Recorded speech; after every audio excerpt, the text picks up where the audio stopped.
You wake up, no alarm, no traffic, no voices, just nothing. You check your phone, dead. You go outside, empty streets, no neighbors, no cars moving, no birds. Okay, the world ended while you were sleeping. Congratulations, you're the last person on Earth. Now what? Before you start building a kingdom or talking to a volleyball, your body has a ticking clock.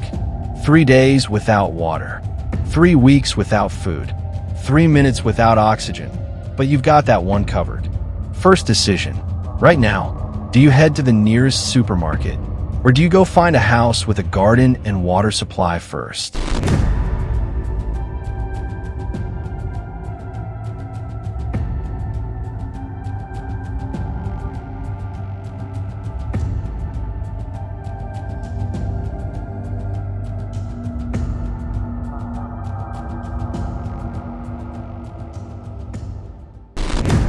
Okay, we need to talk.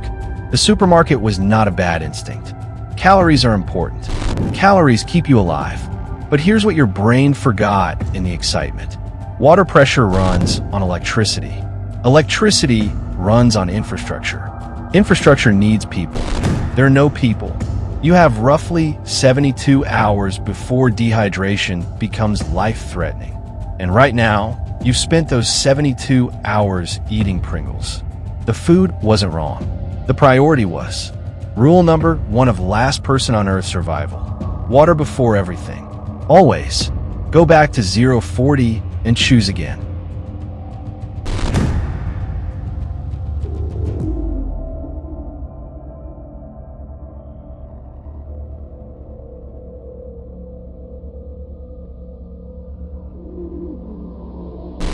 Good instinct. Water access. Food source. Shelter already built. You didn't just survive today, you bought yourself time to think. Here's what you just secured. Running water from a gravity-fed tank. Probably 2 to 3 weeks before it runs dry. A garden with real calories, if you know what you're doing. A roof. Walls. A door that locks. The first 24 hours are about one thing. Not dying from something preventable.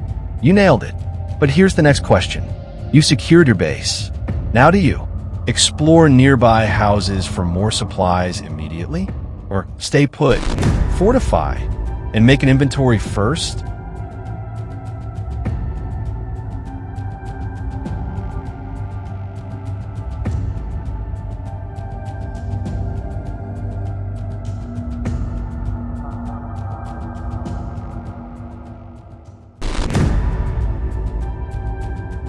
We need to have the inventory conversation. Scavenging feels productive. It feels like doing something. And doing something feels like surviving. But surviving is not collecting things. Surviving is having the right things. Here's what you needed from those houses. Water purification, filters, iodine tablets, anything. Medical supplies, antibiotics, bandages, painkillers.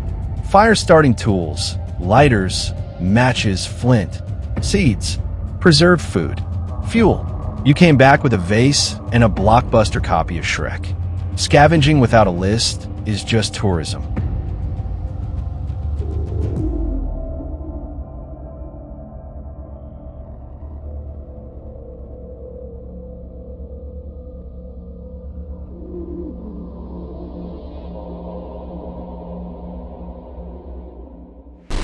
Now you're thinking like someone who intends to survive. Inventory before action. Secure before explore. Needs before wants. You've covered the first tier. Water, secured. 2 weeks minimum, renewable with rain. Food, 3 to 4 weeks if rationed. Garden adds long-term. Shelter, locked, alarmed, yours. Medical, basic kit. Not perfect, but functional. But here's what's coming that you're not ready for.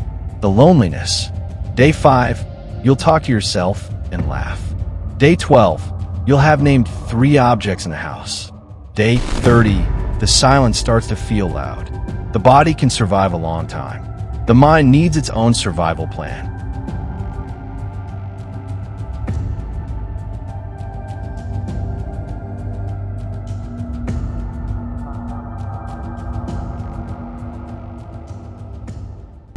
You transmitted before you listened.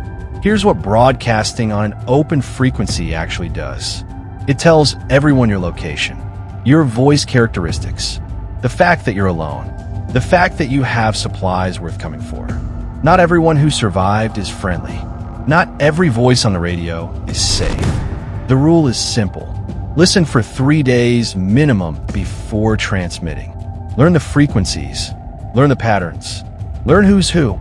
Then, and only then, decide if it's safe to speak. You lost everything you built in under 30 seconds. Go back to 5 o'clock and choose again.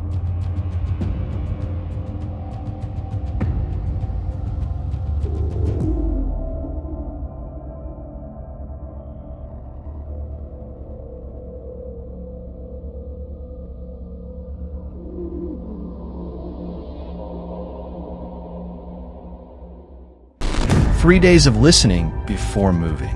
That's not hesitation. That's intelligence. You learned who is broadcasting, what tone they use, how organized they sound, whether the signal is consistent. Information gathered quietly costs you nothing. Information broadcast openly could cost you everything. Now you move with a plan, with a bag, with a route, not toward hope, toward a verified signal.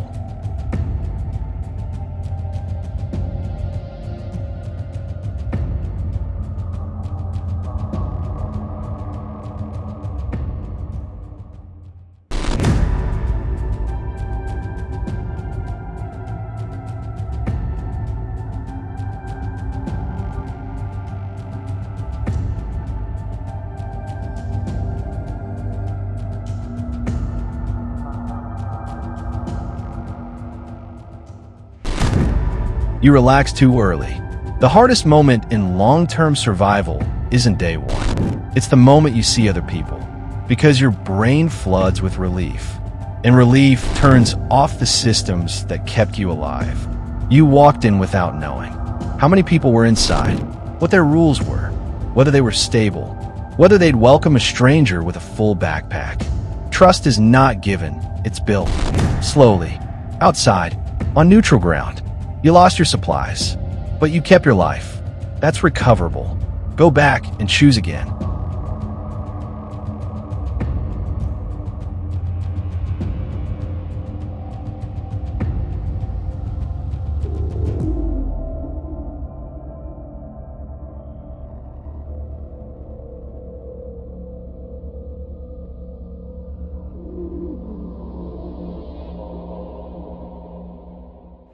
You stayed outside. That one decision told them everything about you. You weren't desperate. You weren't reckless. You understood boundaries. And to people who've survived alone, that's the most important signal you can send. You're someone worth trusting. You made it. Not because you were the strongest. Not because you were the luckiest. Because every time you had a choice, you stopped. You thought. You chose the harder, smarter option. Water before food, inventory before action, silence before broadcasting, verification before trust. That's not a survival guide. That's just thinking clearly under pressure.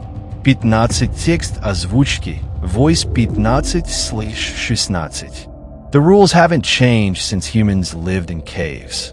Water, shelter, fire, food, community. In that order. Every time, no exceptions. Panic reacts. Survival thinks. Now it's your turn.